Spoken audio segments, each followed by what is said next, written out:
दादी, मैं पंडित विभा मिश्रा आप सबके बीच में मैं उपस्थित हूँ। आज नवरात्रि का अंतिम दिन है। माता की 9 रूपों में पूजा अर्चना के बाद आज उनकी विदाई का दिन है। हमारे सनातन धर्म में माता जी की नवरात्रि में पूजा अर्चना सभी भक्त अपने हिसाब से करते हैं और 9 कन्याओं को भोग करा के ऐसा मानते हैं कि माता जी के 9 रूपों की रूप में 9 कन्याओं को भोजन आदि दे के करा के अपनी श्रद्धावश जैसे भी जिसकी सामर्थ्य है उनकी विदाई करते हैं। तो हमारे हिंदू धर्म का, सनातन धर्म का बहुत बड़ा पर्व नवरात्रि आज समाप्त हुई है और शक्ति की उपासना करके हम सभी जो है धन्य हुए हैं। और कल विजयादशमी मनाई जाएगी। जैसा कि माना जाता है कि प्रभु श्री रामचंद्र जी 9 दिनों तक शक्ति की उपासना करके फिर लंका पर विजय प्राप्त किए थे। ये सब तो हो गई हमारी नवरात्रि से संबंधित बातें।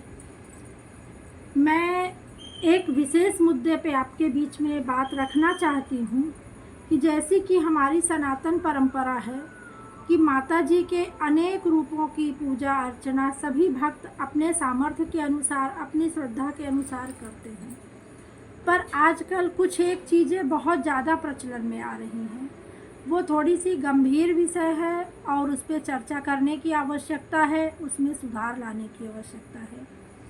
जैसे कि हर क्षेत्र में, हमारे देश के कोने कोने में, हर क्षेत्र में अपने अपने तरीके से माता को प्रसन्न करने की एक परंपरा है, एक प्रथा है।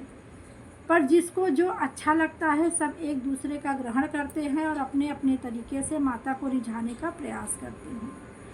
उसी में एक परंपरा है गरबा का, जो कि गुजरात से प्रारंभ हुआ और माता को रिझाने की एक उनकी अनूठी परंपरा है। वो उनकी श्रद्धा है, उस तरह से करते हैं। लेकिन धीरे धीरे आजकल ये परंपरा पूरे भारत में अपना स्थान बना रहा है।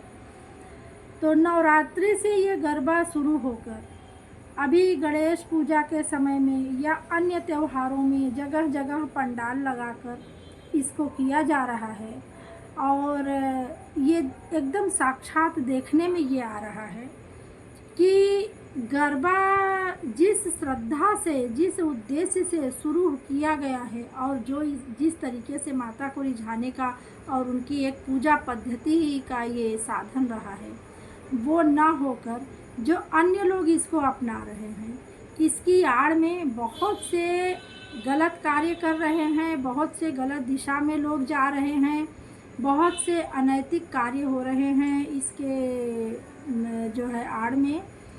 और जैसा कि हमने देखा है कि बंगाल के तरफ जो है बंगाली समाज में माता की पूजा षष्ठी से करते हैं और माता की विदाई सिंदूर खेला से करते हैं।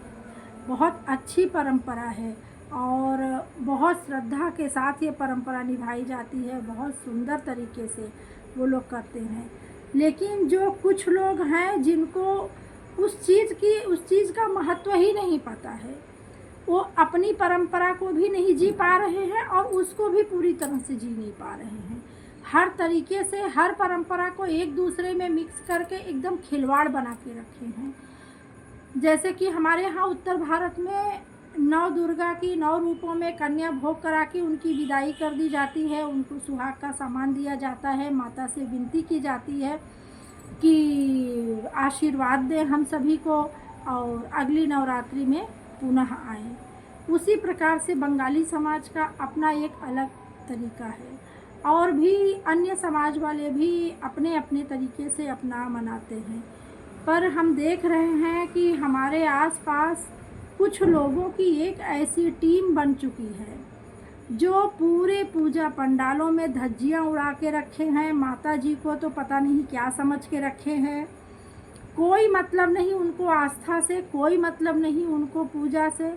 सिर्फ जो है उल्टे सीधे काम करना, इनकी भी अपना लेना, उनकी भी अपना लेना, अपने की तरफ तो कोई ध्यान ही नहीं देना है। तो आप सबसे करबद्ध निवेदन है कि अपनी अपनी परंपराओं को जिंदा रखें, अपनी अपनी परंपराओं को सहेज के रखें और सभी लोग माता की भक्ति जिस तरह से 9 दिन किए हैं, माता रानी सबका कल्याण करें। जय माता दी।